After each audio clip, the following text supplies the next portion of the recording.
what do you expect from this address? So much spoken about how fiery Kamala Harris was, of course, in the primaries against Joe Biden. Can we expect some stinging words aimed at Donald Trump? Yeah, I think that is what Senator Harris is known for. When she was on the debate stage with Joe Biden, he was at the receiving end of such tough words. But Senator Harris is well known for being a charismatic and forceful speaker, and I think we can expect more of that from her tonight. She is probably going to articulate to a greater extent the difference between her and her campaign with Joe Biden and President Trump. Her and Joe Biden have really gone out, she and Joe Biden have really gone out of their way to make this referendum on President Trump.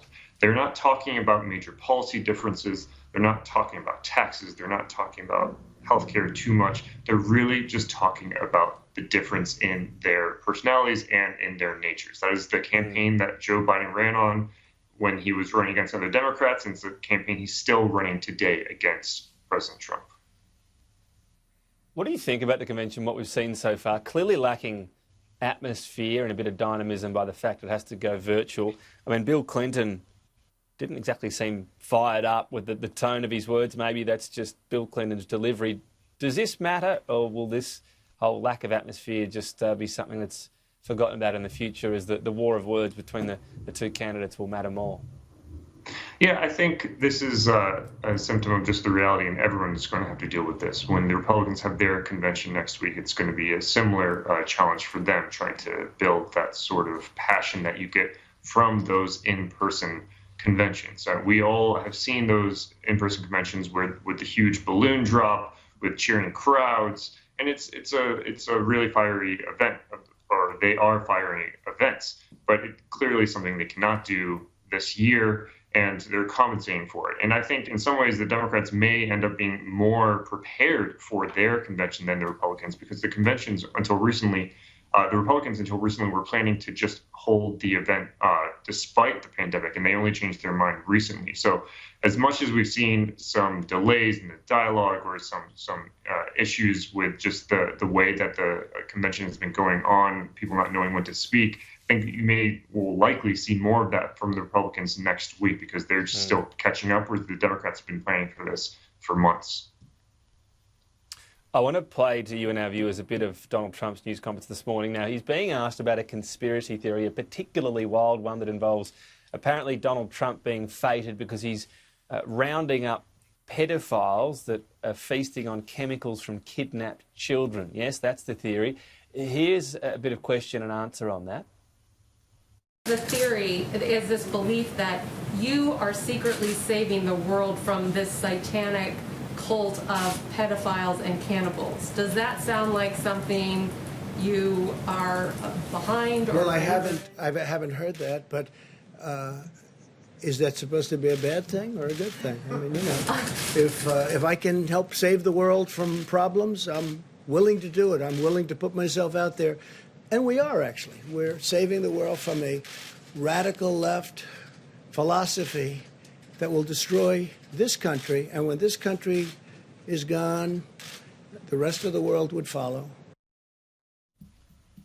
Now, let's assume Donald Trump doesn't think this theory has any weight whatsoever. Does he not denounce it because there are votes out there if you don't, can this group of people? Yeah, I think this is something that Donald Trump has been doing for some time. He has latched onto some conspiracies, whether it be birtherism, with President Obama, and whether he was born in Kenya or not, or in the U.S. or not, or whether it be the Central Park Five in the 1980s. He really doubles down on sort of culture war issues that are very divisive, and it plays to his political advantage. Why does Trump act the way he does? It's because he's doubling down on his base. He sees this as the key to his having won in 2016, and he sees this as a key to him winning again in 2020. He does not start these sort of issues. He did not start the birtherism debate. He did not start the protests against lockdowns. He did not start the QAnon issues. All he does is accelerate them and amplify them with his voice and his office and power. And so he uses these sorts of issues to his political advantage. And he sees it as something that he should continue to do for his political advantage through the 2020 election.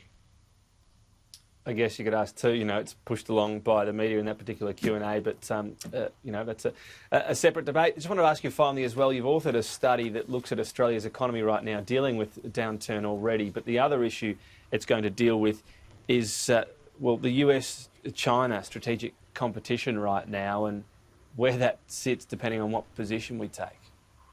Yeah, so I think Australia is facing two critical issues right now. You have the economic downturn, as you said, but you also have strategic competition between the U.S. and China. So you're seeing Australia suffer as a result of this, whether it be this week wine, before it was beef, before that was barley. It continues to expand in terms of the ways that Australia is suffering in some ways, which I think is due to strategic competition. And I think the pathway out of both of these issues, the economic issues as well as the strategic competition issues, is Australia doubling down on innovation, doubling down on becoming a more knowledge-based economy, a more resilient economy, and instead of just diversifying trade partners, which I think is important, Australia really needs to diversify its economy. And judging by the economic data available, no country has made or helped make Australia more innovative than the United States. The U.S., an average firm from the U.S. and Australia contributes significantly more to Australia's GDP than the average Australian firm, as well as the average foreign firm that isn't American. So U.S. firms are already pushing above their weight, punching above their weight in Australia. And I think Australia should double down on attracting such firms, and as well as attracting more innovative foreign investment and trade with innovative countries like the United States.